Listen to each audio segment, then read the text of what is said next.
Cinema நடிகர்கள், cricket வீரர்கள், தொழிலதிபர்கள் உள்ளிட்ட பலர் தங்களுக்கு கிடைக்கும் கருப்பு பணங்களை மாற்ற ரியல் எஸ்டேட் பினாமி பெயர்களில் முதலீடு என்று செய்து வருவதாக கூறப்படுகிறது.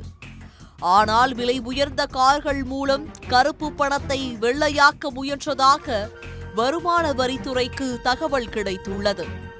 கோடிக்கணக்கான ரூபாய் மதிப்புடைய கார்களை ரீசேல் என்ற பெயரில் சில லட்சங்களுக்கு வாங்கியதாகவும், கோடிகளை கொட்டி புதிய கார்களை வாங்கி சில லட்சங்களுக்கு விற்றதாக கணக்கு காட்டியும் பலே மோசடியை அரங்கேற்றியது தெரியவந்துள்ளது. ஒருவருக்கு சொந்தமான ரீசேல் கார் ஷோரூமில் மட்டும் 102 கோடி ரூபாய் மதிப்பீட்டில் கருப்பு பணம் மாற்றப்பட்டுள்ளதும் கண்டுபிடிக்கப்பட்டுள்ளது. மோசடி அரங்கேற்றப்பட்டது எப்படி? கேரள மாநிலம் மலப்புரத்தை சேர்ந்தவர் முஜீப் ரகுமான். இவருக்கு திருவனந்தபுரம், எர்ணாகுளம், மலப்புரம், கோழிக்கோடு ஆகிய இடங்களில் பயன்படுத்தப்பட்ட கார் ஷோரூம்கள் உள்ளன.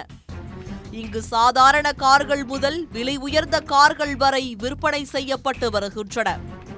இந்நிலையில் கார் ஷோரூம்களில் சிலர் கருப்பு பணத்தை முதலீடு செய்வதாக கோழிக்கோடு வருமான வரித்துறைக்கு ரகசிய தகவல் கிடைத்தது. அதைத் தொடர்ந்து கடந்த 2 நாட்களாக கார் ஷோரூம்களில் கோழிக்கோடு வருமான வரித்துறையினர் திடீரென சோதனையில் ஈடுபட்டனர். அப்போது பல்வேறு முறைகேடுகள் நடந்திருப்பது கண்டுபிடிக்கப்பட்டது. சில விஐபிகள் தங்களது விலை உயர்ந்த சொகுசு கார்களை 1 அல்லது 2 வருடங்கள் பயன்படுத்திவிட்டு ஷோரூம்களில் விற்பனை செய்து விடுவார்கள். அதற்கான பணத்தை கணக்கில் காண்பிக்காமல் கருப்பு பணமாக வாங்குவார்கள். மேலும் சிலர் அங்கிருந்து கார்களை வாங்கி அதற்கு கருப்பு பணத்தை கொடுப்பார்கள். அதையும் கணக்கில் காட்டுவதில்லை.